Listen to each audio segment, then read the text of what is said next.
Hello बच्चों, स्वागत है आपका मेरे यूट्यूब चैनल पे। आज हम शिक्षा निदेशालय द्वारा दी गई क्लास 7 की वर्कशीट 14 डिस्कस करेंगे, जिसका सब्जेक्ट है सामाजिक विज्ञान राजनीतिक विज्ञान और डेट इस वर्कशीट की 13 नवंबर 2020।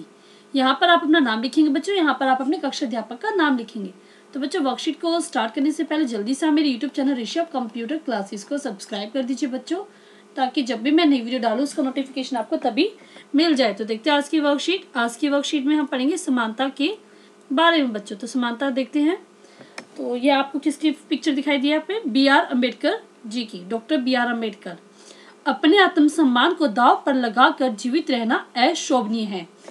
आत्मसम्मान जीवन का सबसे जरूरी हिस्सा है, इसके बिना व्यक्ति नैगण्य है।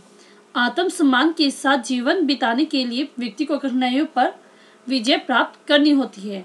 तो पूरा पैराग्राफ हमारे किसके ऊपर बच्चों? आत्मसम्मान के ऊपर, कि हर एक व्यक्ति को अपने आत्मसम्मान की रक्षा करनी चाहिए। बिना आत्मसम्मान के जो व्यक्ति का जीवन होता है वो नैगण्य है, मतलब उसकी कोई काउंटिंग नहीं होती, वो नए के बराबर है। और आत्मसम्मान का जीवन बिताने के लिए व्यक्ति को कई कठिनाइयों का सामना भी करना पड़ता है और उस पर विजय प्राप्त करनी पड़ती है। केवल कठिन और निरंतर संघर्ष से ही व्यक्ति बल, विश्वास और मान्यता प्राप्त कर सकता है। तो उसके लिए व्यक्ति को क्या करना पड़ता है? कठिन परिश्रम और संघर्ष करना पड़ता है। मनुष्य क्या है? नाशवान है। हर व्यक्ति को किसी न किसी दिन मरना है, परंतु व्यक्ति को यह संकल्प लेना चाहिए कि वह अपने जीवन का बलिदान आत्मसम्मान के उच्च आदर्शों को विकसित करने और मानव जीवन को बेहतर बनाने में करेगा। तो इसमें क्या बताया गया कि हर एक इंसान का जो जीवन है नश्वर है। हर एक इंसान को कभी न कभी मरना है, लेकिन इंसान को ऐसे जीना चाहिए कि हर एक व्यक्ति उसका सम्मान करे और उसके लिए उसको अपना बलिदान भी देना पड़े तो दे देना चाहिए। किसी साहसी व्यक्ति के लिए आत्मसम्मान रहित जीवन जीने से अधिक अशोभनीय और कुछ भी नहीं है। तो जो साहसी व्यक्ति होता है, जो कुछ भी करने को तैयार रहता है, उसके लिए आत्मसम्मान के बिना जीना बहुत ही अशोभनीय के बराबर होता है, बहुत ही अपमानजनक होता है बच्चों। ये सब बात किसने की बच्चों? Doctor B.R. अम्बेडकर जी ने। तो आगे देखते हैं, समानता स्थापित करने के लिए भारतीय संविधान में कुछ प्रावधान। तो क्या क्या प्रावधान दिए गए भारतीय संविधान में? कानून की दृष्टि में हर व्यक्ति क्या है? समान है। सेकंड है, किसी भी व्यक्ति के साथ उसके धर्म, जाति, वंश, जन्म स्थान व लिंग के आधार पर भेदभाव की मनाही। मतलब क्या? किसी भी व्यक्ति के साथ हम कोई भी भेदभाव नहीं कर सकते। धर्म के आधार पर भी, जाति के, वंश और जन्म स्थान व लिंग के आधार पर हम कोई भी भेदभाव नहीं कर सकते। थर्ड, सभी व्यक्ति सार्वजनिक स्थलों का उपयोग कर सकते हैं। तो ऐसा कुछ नहीं होता जैसे पहले होता था कि जो मतलब नीचे जाति के होते थे उनको मंदिरों में एंटर करने नहीं दिया जाता था बच्चों, लेकिन आजकल क्या सब अलाउड है। तो ये अब खत्म हो गया है। अस्पृश्यता का उन्मूलन किया गया। अस्पृश्यता मतलब छुआछात को भी खत्म कर दिया गया है बच्चों। तो आगे हम देखते हैं इस वर्कशीट में, शासन ने संविधान द्वारा मान्य किए गए समानता के अधिकारों को दो प्रकार से लागू किया। तो जो संविधान के जो नियम थे उनको दो प्रकार से लागू किया। फर्स्ट किस तरीके से? कानून के द्वारा। पहला क्या था? कानून के द्वारा। अगर कोई ऐसा काम करता है या दूसरे को के साथ भेदभाव करता है तो कानून के पास जा सकता है। सेकंड क्या था? सरकार की योजनाओं व कार्यक्रमों द्वारा सुविधाहीन समाजों की मदद करके। तो दूसरा क्या किया? सरकार ने ऐसी योजना बनाई जो सुविधाहीन लोग थे उनको सुविधाएं दी गई। भारत में ऐसे अनेक कानून हैं जो व्यक्ति के समान व्यवहार प्राप्त करने के अधिकार की रक्षा करते हैं। कानून के साथ साथ सरकार ने उन समुदायों जिनके साथ सैकड़ों वर्षों तक असमानता का व्यवहार हुआ है, उनका जीवन सुधारने के लिए अनेक कार्यक्रम और योजनाएं लागू की हैं। तो इसमें क्या होता है कि कानून तो कर ही रही है, साथ साथ काम कौन करिए? सरकार भी अपना काम कर रही, ताकि हमारे देश में क्या समानता आ जाए। तो उसके लिए सरकार क्या करी? बहुत सारी योजनाएं और कार्यक्रम लागू किए हैं। ये योजनाएं यह सुनिश्चित करने के लिए चलाई गई है कि जिन लोगों को अतीत में अवसर नहीं मिले हैं, अब उन्हें अधिक अवसर प्राप्त हो। तो ये जो योजनाएं क्या करती हैं कि सभी को समान अवसर मिल पाए बच्चों।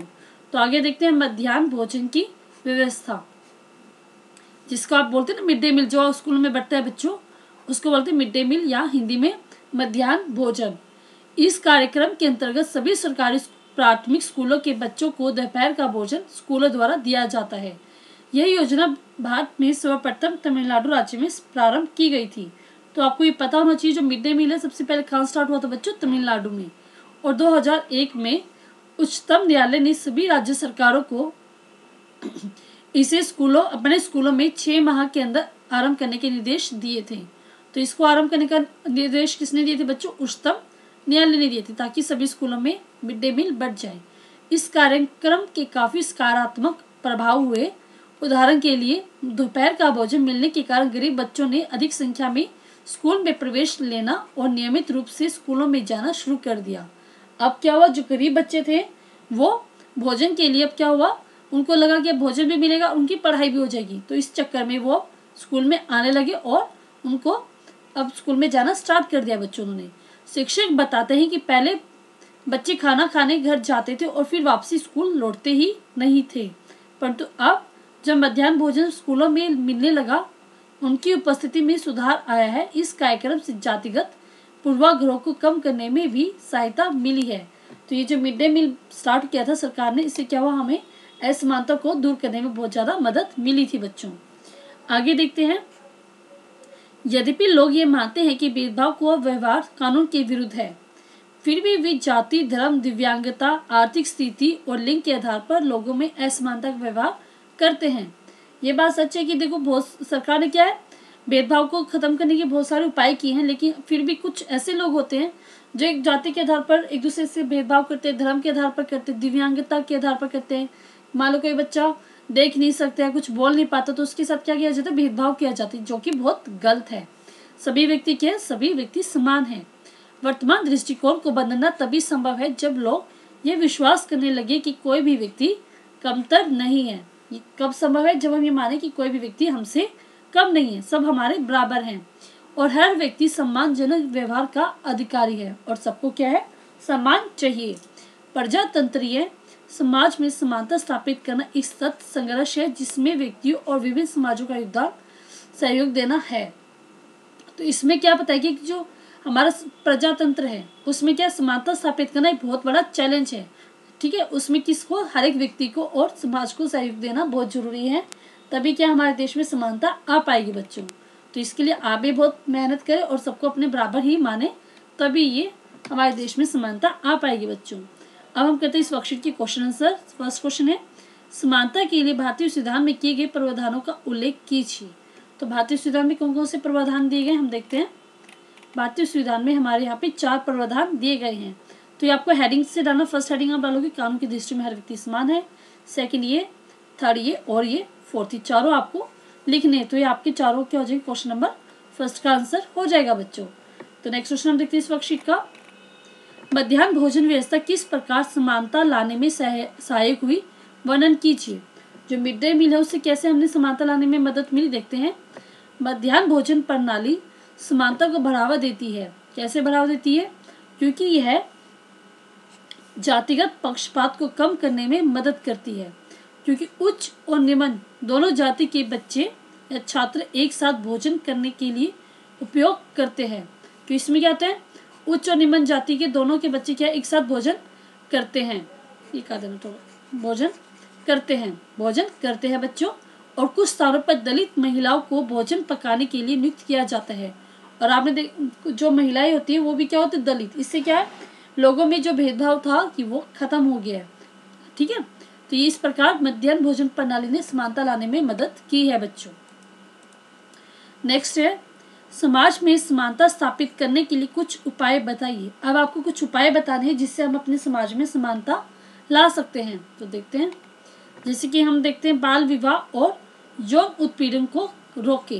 कि अगर जो बाल विवाह हो रहा है जिससे क्या होगा, बाल विवाह को खत्म किया जाए और यौन उत्पीड़न को खत्म किया जाए। सेकेंड है, महिलाओं को काम को उचित मूल्य दे। कई बार हम देखते हैं कि लेडीज को कम पैसे दिए जाते हैं और जेंट्स को ज़्यादा, तो ये भी चीज़ हमारे समाज में खत्म होनी चाहिए बच्चों। नेक्स्ट है, गरीब लोगों के लिए योजना शुरू करें। जो गरीब लोग हैं उनके लिए भी योजना स्टार्ट की जाए। नेक्स्ट है, अच्छी व्यवस्था स्थापित किया जाना चाहिए ताकि सभी को सरकार की योजना का लाभ मिल सके। हमें मानते हैं कि सरकार बहुत सारी सुविधाएं लाती है, लेकिन क्या है, वो गरीब लोगों तक नहीं पहुंच पाती।